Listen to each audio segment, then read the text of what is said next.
Maximum, ഈ കാണുന്നത് minimum. ഈ രണ്ടിൻ്റെയും ഇടയിലായിരിക്കണം എപ്പോഴും നമ്മുടെ ബ്രേക്ക് ഫ്ലൂയിഡിൻ്റെ അളവ് നിൽക്കേണ്ടത്. ഈ ഒരു ഇതിന് താഴോട്ട് വരികയാണെങ്കിലും മേലോട്ട് പോവുകയാണെങ്കിലും പ്രശ്നമാണ്.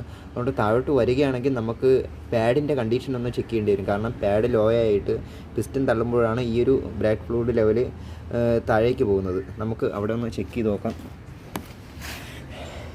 ഇതിൻ്റെ പാഡ് ഇപ്പോൾ ലോ ആണ്, അപ്പം അവിടെ കുറഞ്ഞിരിക്കേണ്ടതാണ്. പക്ഷേ ഈ ഒരു പാഡ് ലോ ആയതിനു ശേഷം പാഡ് മാറാതെ അവിടെ ബ്രേക്ക് ഫ്ലൂയിഡ് ടോപ്പപ്പ് ചെയ്ത് കൊടുത്തിട്ടുണ്ടാകാം.